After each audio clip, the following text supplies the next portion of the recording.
Hi everybody, this is Flo from KMS Reviews, and in this episode of the KMS Quick Shots, I'm joined by Kellalit, a multi-talent you find somewhere in the California, Nevada, and Oregon area at some place. So let's start with a little introduction. Who is Kellalit? I'm a DJ and producer. I'm from San Francisco. I studied art and technology at the University of Oregon for 4 years, and I got my Bachelor of Science. I like to create, whether that's through visuals, painting, or music, obviously. And so, I like to hone all my creative energy through music.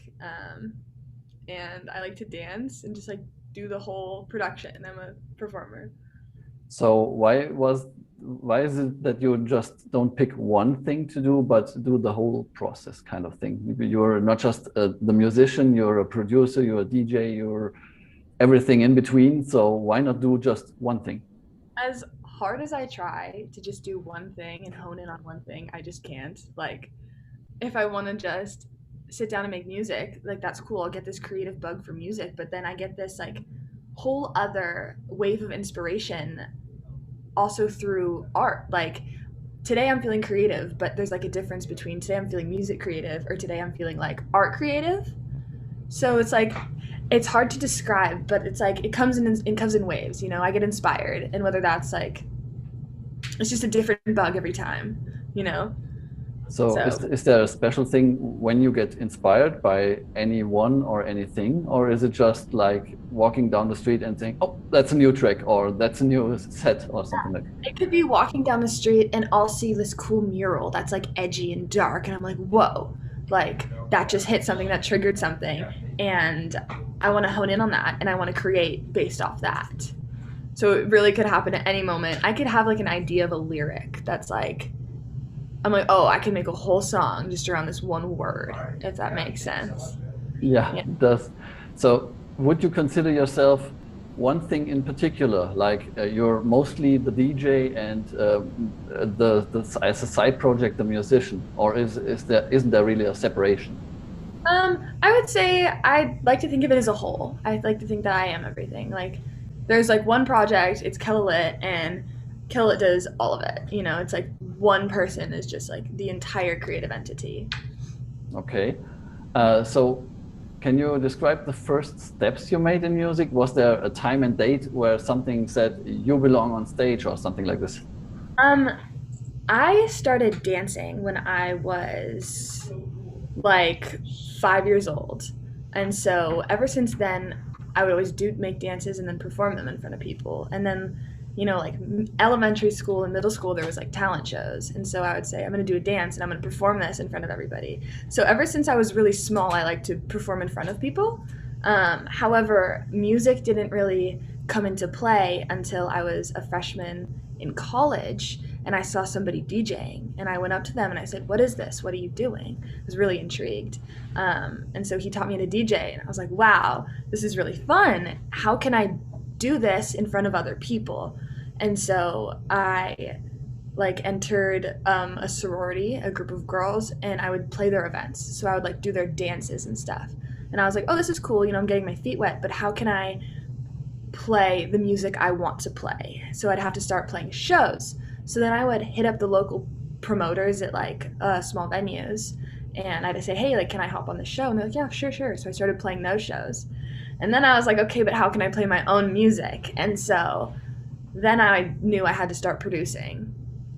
Okay. So I've always been a performer. Was it a hard thing to get the foot in the door, or were you welcomed with open arms back then?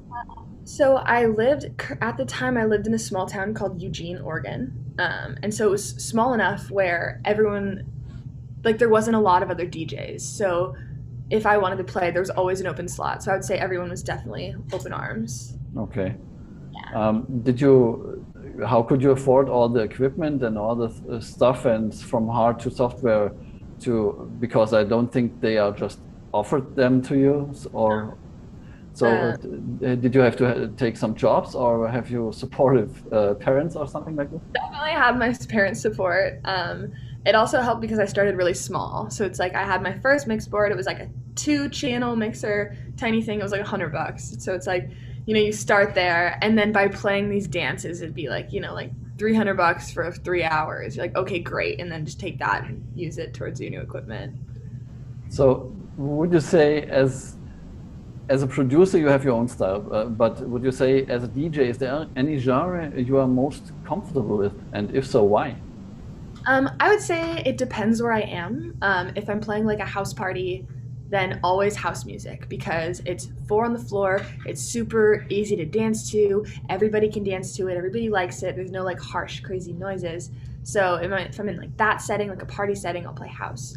But if I'm on my own, if I'm playing as Kellalit at a show, I will play mid tempo and just like dark, loud, harsh, heavy hitting sounds that honestly like shock people and stuff that I Uh, think it's shocking and super fun. that's a perfect introduction to the next question because you often used, as you just mentioned, this harsh, gritty sounds, this dark, intensive, smashing sounds that some people would say probably makes you feel a bit discomforting, but that's your style, and that builds this huge scenarios, this dark caverns, this really build-ups where you can feel the music. So how much is this you and not a staged act?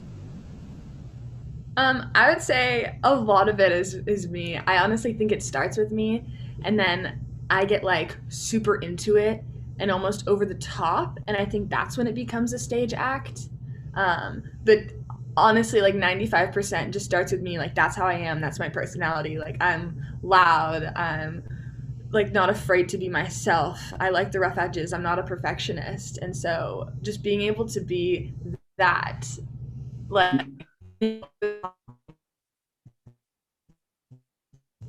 So I just lost you for a second, sorry. Um, so you would say even the darker sides are you. yes, absolutely. I'm just asking before because you don't seem like a very dark and melancholic I and know. person. I know. I'm like, I don't know. It's like I seem like this like fun, cutesy, like little, thing, but like I'm not. I swear. I love the darkness. I love screaming. Like my new wave of music I'm making right now is just me screaming, and like that's all I want it to be. Just like metal guitars and just yelling. It makes the next question even more interesting because checking out your Instagram, I noticed you're a master with the funny wordplay kind of stuff. I love laughter. And in comparison to the dark, gritty sound and to the intensity happening in your music, this feels just a little alien compared to your kicking music and stage act. So, is there one part darkness and one part silliness in Kellalit? Absolutely. I would say I like the juxtaposition, I like to show people that I am a human. I am a human being. I'm not this creepy, ominous, dark figure. I'm human and like I think that's more relatable to people. That makes people kind of get me more. They're like, "Oh, okay, she's funny too.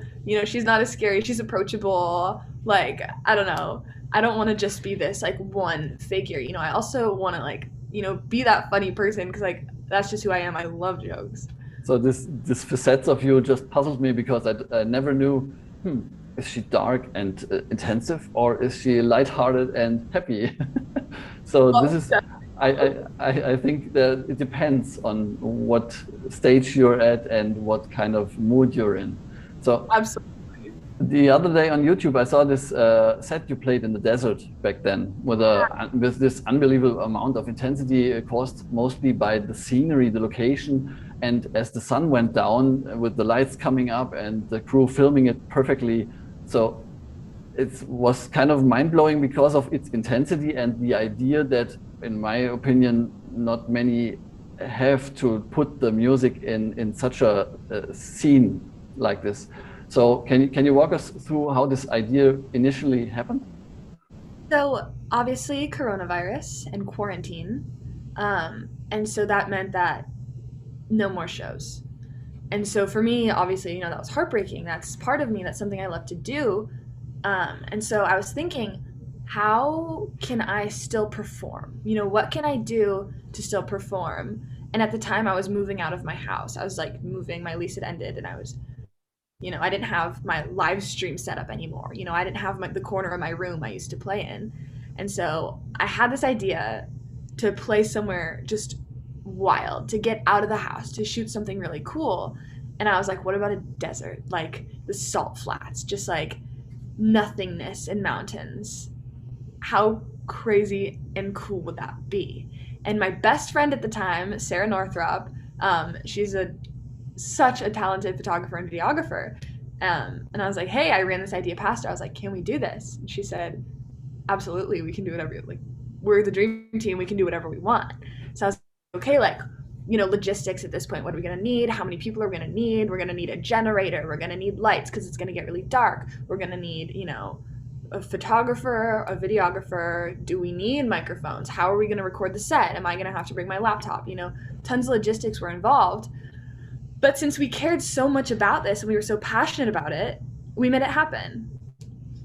Did you just carry the stuff there and the guys went back with the cars? Because with the 360 shots, you barely see the crew in the back of it all. So did you just carry it there and the guys left and picked you up later after the show? So there was, let's see, so there was there was 5 of us total. And we came in 2 cars. And so we drove over and there was actually tons of bees everywhere, just bees in the middle of the desert. We were like, oh my God. And we figured out that they were attracted to the cars because they were like hot. And so we unloaded the stuff and then we drove the cars far away so the bees would go over there. So that's why the cars were so far away. So there's tons of bees. Why are there bees in the middle of the desert? I don't know. I still don't know. I'm like still baffled. Yeah. But that's why there's no cars in the shot. So with all the creative things happening, do you have a muse or something like that triggers your creativity in particular, or is it just like you mentioned before, everyday kind of things? Definitely everyday kind of things. I do like to come back to like times where I've been really angry or hurt or wronged, and once I hone into that feeling, I can almost do anything. I'm just like, okay, I